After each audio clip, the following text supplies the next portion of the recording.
Hello दोस्तों। मेरा नाम नैना है। मैं अपने परिवार की इकलौती बेटी थी और शायद यही वजह थी कि घर में सबसे ज़्यादा लाड प्यार मुझे ही मिला था। मेरे दो बड़े भाई थे और पूरा परिवार एक साथ रहता था। घर में हर किसी को मेरी आदतों की शिकायत भी रहती थी और मुझसे प्यार भी बहुत था।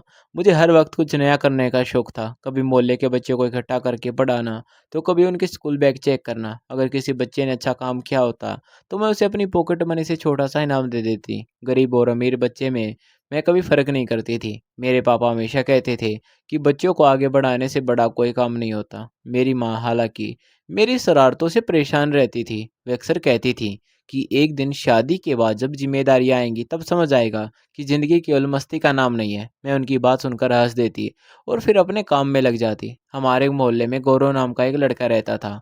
वह उम्र में मुझसे कुछ महीने छोटा था और पढ़ाई में बहुत तेज़ था। उसके पिता अब इस दुनिया में नहीं थे और उसकी माँ सिलाई का काम करके घर चलाती थी। गौरव हमेशा अपनी माँ की मदद करता और पढ़ाई में भी मेहनत करता था। मुझे उसकी लगन बहुत पसंद थी, इसलिए मैं भी उसे पढ़ाई में मदद किया करती थी। धीरे धीरे वह मेरे सबसे भरोसेमंद दोस्तों में शामिल हो गया। अगर मुझे किसी काम के लिए मदद चाहिए होती तो मैं सबसे पहले उसी को आवाज़ देती। मोहल्ले के बच्चों ने तो उसे मेरा दाया हाथ कहना शुरू कर दिया था। समय बीता गया और हमारी दोस्ती और मजबूत होती गई। मुझे इस बात का बिल्कुल अंदाज़ा नहीं था कि आने वाले दिनों में मेरी ज़िंदगी एक ऐसी मोड़ पर पहुंचने वाली है जिसकी मैंने कभी कल्पना भी नहीं की थी। एक दिन पापा ने बताया कि मेरे लिए रिश्ता आया है। घर में खुशी की लहर दौड़ गई। माँ ने तुरंत तैयारी शुरू कर दी। मुझे पहली बार एहसास हुआ कि शायद अब सच में मेरी शादी की बात आगे बढ़ने वाली है। मैं बाहर से भले हंस रही थी, लेकिन अंदर से थोड़ी घबराई हुई थी। जब लड़के वाले घर आए तो मैंने सबके सामने शालीनता से बात की। मेरे परिवार को लगा कि सब कुछ ठीक चल रहा है। कुछ दिनों बाद रिश्ता पक्का हो गया। घर में खरीदारी शुरू हो गई। नए कपड़े आ रहे थे। रिश्तेदारों के फ़ोन आ रहे थे। हर तरफ खुशी का माहौल था। पापा मुझे देखकर मुस्कुराते रहते और कहते कि मेरी बेटी अब अपने नए घर जाएगी। मैं भी अपने आने वाले भविष्य के सपने देखने लगी थी। दूसरी तरफ गौरव हमेशा की तरह घर के कामों में मदद कर रहा था। शादी की तैयारियों में वह पूरे परिवार के सदस्य की तरह लगा हुआ था।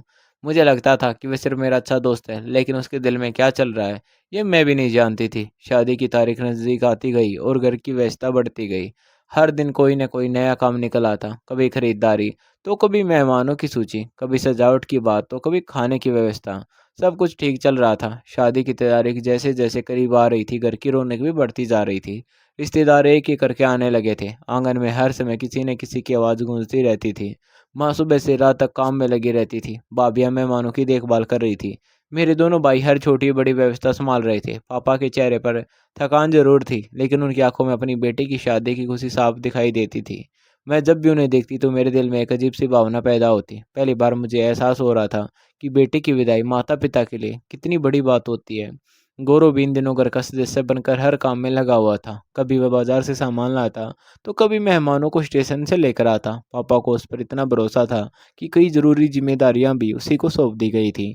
मैं अक्सर मजाक में कहती कि अगर तुम न होते तो हमारी शादी की आधी तैयारियां भी पूरी नहीं हो पाती। वह बस मुस्कुरा देता और कोई जवाब नहीं देता। मेहंदी और संगीत की रस्में भी बहुत खुशी के साथ पूरी हुई। पूरे मोहल्ले में हमारी शादी की चर्चा थी। जिन बच्चों को मैं पढ़ाया करती थी, वे भी मेरे लिए छोटे छोटे कार्ड और उपहार लेकर आए थे। उन्हें देखकर मेरी आंखें नम हो गई थी।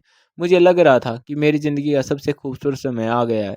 आखिर वह दिन भी आ गया जिसका सभी को इंतजार था। सुबह से ही घर में चहल पहल शुरू हो गई थी। सजावट पूरी हो चुकी थी। मेहमान तैयार हो रहे थे। मैं अपने कमरे में बैठी थी और भाभियाँ मुझे तैयार कर रही थी। जब मैंने पहली बार दुल्हन के रूप में खुद को शीशे में देखा, तो कुछ पल के लिए खुद को पहचान ही नहीं पाई। माँ की आंखों में आंसू आ गए। उन्होंने मुझे गले लगाया और कहा कि हमेशा खुश रहना। शाम होते होते खबर मिली कि बारात निकल चुकी है। घर में उत्साह और बढ़ गया। सभी लोग बारात के स्वागत की तैयारी में लग गए। कुछ देर बाद बारात भी पहुंच गई। ढोल नगाड़ों की आवाज़ पूरे मोहल्ले को खुशियों से भर रही थी। मेहमान नाच रहे थे, बच्चे इधर-उधर दौड़ रहे थे और घर के बाहर रोशनी जगमगा रही थी। मैं अपने कमरे में बैठी सब कुछ सुन रही थी और अपने नए जीवन के सपने देख रही थी। शुरुआत में सब कुछ बिल्कुल ठीक चल रहा था, लेकिन थोड़ी देर बाद माहौल बदलने लगा।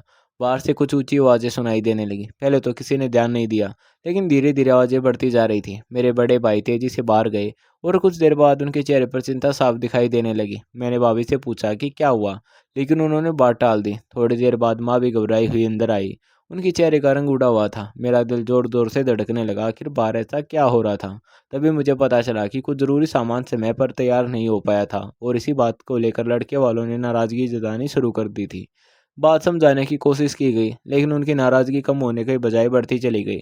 पापा हाथ जोड़कर उन्हें समझा रहे थे कि बाकी सामान कुछ दिनों में पहुंच जाएगा, लेकिन सामने वाले सुनने को तैयार नहीं थे। मेरे दोनों भाई भी उन्हें समझाने की कोशिश कर रहे थे, लेकिन माहौल ख़राब होता जा रहा था। मुझे पहली बार डर महसूस हुआ। मैंने सोचा कि इतनी सी बात पर कोई रिश्ता कैसे बिगाड़ सकता है, लेकिन बाहर हालत उम्मीद से ज़्यादा ख़राब हो चुके थे। कुछ रिश्तेदार भी बीच बचाव करने पहुंचे, मगर कोई फ़ायदा नहीं हुआ। लड़के वालों ने ऐसी बातें कहनी शुरू कर दी जिनसे मेरे परिवार का दिल टूट गया। पापा की आंखों में बेबसी साफ दिखाई दे रही थी। वे अपनी पूरी ज़िंदगी की कमाई और इज्जत इस शादी में लगा चुके थे, लेकिन उस वक्त उनकी कोई बात सुनी नहीं जा रही थी। मैं कमरे में बैठी यह सब सुन रही थी और मेरी आंखों से आंसू बहने लगे। मुझे अपने लिए नहीं, बल्कि अपने पापा के लिए दुख हो रहा था, जिन्होंने हमेशा मेरी हर खुशी का ख्याल रखा था। तभी अचानक बाहर शोर बढ़ गया और किसी ने आकर बताया कि बारात वापस जाने की तैयारी कर रही है। यह सुनते ही मेरे पैरों तले ज़मीन खिसक गई। मुझे यकीन ही नहीं हुआ कि कुछ मिनट पहले जिस शादी की खुशियाँ मनाई जा रही थी, वह अब टूटने की कगार पर पहुंच चुकी थी। घर में सन्नाटा छा गया। माँ रोने लगी, रिश्तेदार एक दूसरे का चेहरा देखने लगे और मेरे भाई गुस्से से भर गए। लेकिन उस समय कोई कुछ नहीं कर सकता था। कुछ देर बाद सचमुच बारात वापस लौट गई। घर के बाहर रोशनी वही थी, सजावट वही थी, मेहमान भी वही थे, लेकिन माहौल पूरी तरह बदल चुका था। ऐसा लग रहा था जैसे खुशियों से भरा घर अचानक दुख में डूब गया हो। मैं अपने कमरे में बैठी रो रही थी और बार-बार सोच रही थी, आखिर मेरी क्या गलती थी। पापा बाहर कुर्सी पर चुपचाप बैठे थे। उनकी आंखें झुकी हुई थी और चेहरे पर गहरी उदासी थी। रिश्तेदार आपस में धीमी आवाज में बातें कर रहे थे। माँ लगातार रोई जा रही थी और पापा एक कोने में बैठे चुपचाप जमीन की तरफ देख रहे थे। मैंने अपने पापा को कभी इतना टूटा हुआ नहीं देखा था। उनकी हालत देखकर मेरा अपना दुख भी छोटा लगने लगा था। मेरे दोनों भाई बहुत गुस्से में थे। वे बार-बार कह रहे थे कि जिन लोगों को इंसान की इज्जत की कीमत नहीं पता, उनके साथ रिश्ता होना भी ही नहीं चाहिए। लेकिन उस समय किसी की बातें किसी को तसल्ली नहीं दे पा रही थी। रात काफ़ी बीत चुकी थी, फिर भी घर में किसी की आंखों में नींद नहीं थी। तभी कुछ बड़े बुजुर्ग और करीबी रिश्तेदार एक कमरे में बैठकर सलाह करने लगे। सभी को सबसे ज़्यादा चिंता पापा की थी, क्योंकि उन्होंने अपनी पूरी ज़िंदगी कमाई और इज़्ज़त इस शादी में लगा दी थी। मोहल्ले में भी इस घटना की चर्चा शुरू हो चुकी थी। हर कोई अपने-अपने तरीके से बातें बना रहा था। कोई हमारे परिवार का पक्ष ले रहा था, तो कोई तरह-तरह की अफ़वाहें फैला रहा था। सुबह होने तक घर का माहौल और भारी हो गया। माँ बार-बार यही कह रही थी कि मेरी बेटी ने किसी का क्या बिगाड़ा था, जो उसके साथ ऐसा हुआ। पापा उन्हें समझाने की कोशिश करते, लेकिन खुद उनकी आवाज़ भरा जाती थी। मैं अपने कमरे में बैठी सब कुछ सुन रही थी और पहली बार मुझे ज़िंदगी बहुत मुश्किल लग रही थी। तभी सुबह के समय गौरव की माँ हमारे घर आई। उन्होंने माँ को गले लगाया और काफ़ी देर तक उन्हें समझाती रही। उन्होंने कहा कि जो हुआ उसमें किसी की गलती नहीं थी और भगवान जो करता है अच्छे के लिए करता है। उनके शब्दों में इतना अपनापन था कि माँ की आंखों से फिर आंसू बहने लगे। उधर गौरव भी पूरे समय घर के कामों में लगा हुआ था। वह आने वाले रिश्तेदारों को संभाल रहा था, पापा के साथ बैठकर ज़रूरी काम देख रहा था और हर उस जगह मौजूद था जहाँ किसी मदद की ज़रूरत थी। उसकी आंखों में भी उदासी थी, लेकिन वह उसे छिपाने की कोशिश कर रहा था। दोपहर के समय कुछ बड़े बुजुर्गों ने एक नई बात उठाई। उन्होंने कहा, किसी एक घटना की वजह से लड़की की ज़िंदगी रुक नहीं जानी चाहिए। नैना जैसी लड़की हर घर की खुशी बन सकती है। बात आगे बढ़ी तो कुछ लोगों ने गौरव का नाम लिया। पहले तो सभी चुप हो गए, क्योंकि किसी ने इस दिशा में कभी सोचा ही नहीं था। लेकिन फिर एक करके लोगों ने अपनी अपनी राय देनी शुरू की। गौरव का परिवार वर्षों से हमारे पड़ोस में रहता था। उसके संस्कार सब जानते थे, उसकी माँ सबकी इज्जत करती थी और गौरव खुद जिम्मेदार और मेहनती लड़का था। पापा पहले कुछ नहीं बोले, लेकिन जब सबने उन्हें समझाया तो वह गहरी सोच में डूब गई। दूसरी तरफ गौरव की माँ भी हैरान थी। उन्हें उम्मीद नहीं थी कि बात यहाँ तक पहुँच जाएगी। उन्होंने साफ कहा कि फैसला जल्दबाजी में नहीं होना चाहिए और सबसे पहला नैना और गौरव की राय जाननी चाहिए। मुझे जब यह बात बताई गई तो मैं कुछ देर तक चुप रही। मेरे मन में कई सवाल थे, लेकिन अब एक बात साफ थी कि गौरव और उसके परिवार पर मुझे हमेशा भरोसा रहा था। मैंने कभी उन्हें गैर नहीं समझा था। उधर जब गौरव से पूछा गया तो उसने सिर झुकाकर कहा कि जो फैसला सबकी खुशी में हो वही उसे मंजूर होगा। उसकी बात सुनकर सबको हैरानी हुई, क्योंकि उसने बिना किसी हिचकिचाहट के जवाब दिया था। शाम तक दोनों परिवारों के बीच लंबी बातचीत हुई और आखिरकार यह तय हुआ कि अगर दोनों पक्ष तैयार हैं तो रिश्ता आगे बढ़ाया जा सकता है। पापा ने मुझसे अकेले में बात की। उन्होंने कहा, बेटा मैं तुम पर कोई दबाव नहीं डालूंगा, फैसला तुम्हारा होगा। मैंने उनकी आंखों में देखा, उनमें चिंता भी थी और प्यार भी। मैंने कुछ पल सोचने के बाद कहा, पापा मुझे आप पर भरोसा है और गौरव के परिवार पर भी। यह सुनकर उनकी आंखों में पहली बार थोड़ी राहत दिखाई दी। उधर गौरव की माँ ने भी मुझे समझाया कि शादी सिर्फ एक रिश्ता नहीं बल्कि जिम्मेदारी होती है। गुरु ने मुस्कुराकर कहा, माँ आप चिंता मत करो, मैं किसी को शिकायत का मौका नहीं दूंगा। अगले कुछ दिनों में माहौल धीरे धीरे सामान्य होने लगा। रिश्तेदारों के चेहरे पर भी राहत लौट आई थी। अब घर में पहले जैसी उदासी नहीं थी, लेकिन फिर भी सब कुछ शांत तरीके से हो रहा था, क्योंकि हाल ही की घटना ने सबको बहुत कुछ सिखा दिया था। इस दौरान मैंने गौरव को एक नए नज़रिए से देखना शुरू किया। वह हमेशा की तरह मदद करता था, लेकिन अब मुझे उसकी छोटी छोटी बातें भी याद रहने लगी थी, जैसे मेरा ध्यान रखना, मेरी पसंद की चीज़ें याद रखना, या बिना कहीं मेरी परेशानी समझ जाना। एक दिन मैं आंगन में बैठी थी, तभी गौरव मेरे पास आया और बोला कि सब ठीक हो जाएगा। उसके शब्द बहुत असाधारण थे, लेकिन उस समय मुझे वही सबसे ज़्यादा ज़रूरी लगे। पहली बार मुझे लगा कि शायद भगवान ने मेरे लिए कोई अलग रास्ता चुना है, और वह रास्ता इतना बुरा भी नहीं है जितना मैंने शुरुआत में सोचा था। धीरे धीरे दोनों परिवारों ने नई शुरुआत की तैयारी शुरू कर दी, और इस बार किसी दिखावे या शोर शराबे के बजाय सब कुछ सादगी और अपनापन के साथ करने का फैसला किया गया। किसी को दिखावे की चिंता नहीं थी, किसी को लोगों की बातों का डर नहीं था। सब केवल यही चाहते थे कि यह रिश्ता विश्वास और सम्मान के साथ आगे बढ़े। माँ पहले की तरह परेशान नहीं रहती थी। पापा के चेहरे पर भी धीरे धीरे मुस्कान लौटने लगी थी। मेरे दोनों भाई गौरव के साथ पहले से भी ज़्यादा घुल मिल गए थे, क्योंकि इस कठिन समय में उन्होंने अपनी आंखों से देखा था कि वह हर कदम पर हमारे परिवार के साथ खड़ा रहा था। मैं भी अब पहले जैसी नहीं रही थी। पिछले कुछ दिनों में मैंने ज़िंदगी के बारे में बहुत कुछ सीख लिया था।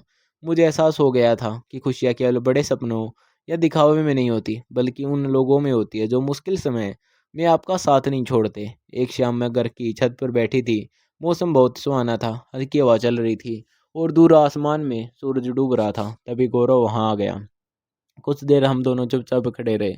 फिर उसने मुस्कुराकर पूछा, अब कैसी हो? मैंने भी हल्की सी मुस्कान के साथ कहा, पहले से काफ़ी बेहतर। उसने रात की सांस ली और बोला, अच्छा है, क्योंकि तुम्हें उदास देखकर पूरे मोहल्ले की रौनक चली जाती है। मैं हंस पड़ी और बोली, तुम्हें कब से मेरी इतनी चिंता होने लगी? उसने मेरी तरफ देखा, लेकिन कुछ नहीं बोला। उस दिन पहली बार मुझे लगा कि शायद उसके मन में कुछ ऐसी बातें हैं जो वह कहना चाहता है, लेकिन कह नहीं पा रहा। कुछ दिन बाद हमारी शादी बहुत सादगी और परिवार के आशीर्वाद के साथ संपन्न हो गई।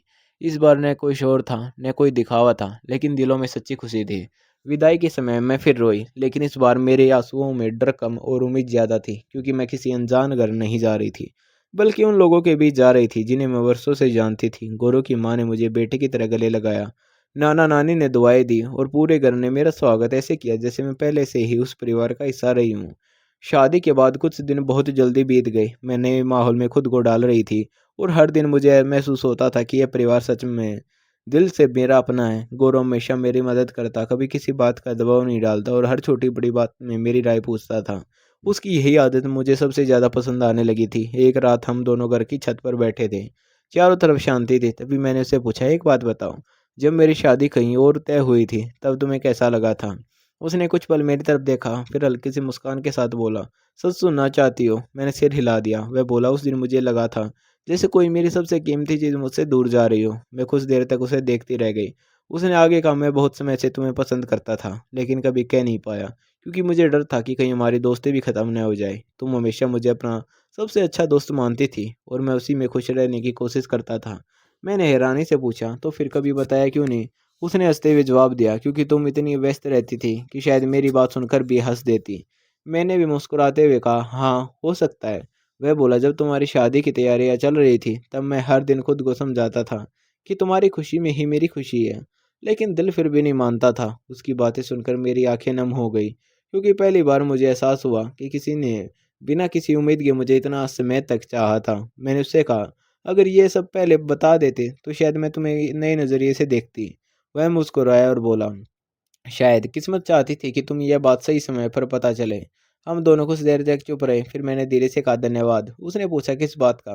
मैंने जवाब दिया, हर मुश्किल समय में मेरा साथ देने के लिए, मेरे परिवार का सम्मान रखने के लिए, और सबसे बढ़कर बिना किसी शर्त के मुझे अपनाने के लिए। गौरव ने मुस्कुराकर कहा, यह तो बस शुरुआत है, अभी पूरी जिंदगी बाकी है। उसकी बात सुनकर मेरे चेहरे पर भी मुस्कान आ गई। उस रात मुझे पहली बार पूरी तरह यकीन हो गया कि जो हुआ शायद अच्छे के लिए ही हुआ था। कभी कभी जिंदगी हमारे लिए ऐसे रास्ते चुनती है जिन्हें हम शुरुआत में समझ नहीं पाते, लेकिन बाद में वही रास्ते हमें हमारी सबसे बड़ी खुशियों तक पहुंचा देते हैं। आज जब मैं पीछे मुड़कर देखती हूँ तो मुझे उस टूटे हुए रिश्ते का दुख नहीं होता, क्योंकि अगर वह रिश्ता न टूटता तो शायद मैं उस इंसान की सच्ची मोहब्बत और अपनापन कभी नहीं समझ पाती, जो हर मुश्किल घड़ी में मेरे साथ खड़ा रहा। और यही मेरी ज़िंदगी की सबसे बड़ी खुशी बन गया। दोस्तों, आपको हमारी कहानी कैसी लगी कमेंट करके ज़रूर बताएं, और आप चैनल पर नए हैं तो चैनल को सब्सक्राइब करना न भूलें। धन्यवाद दोस्तों।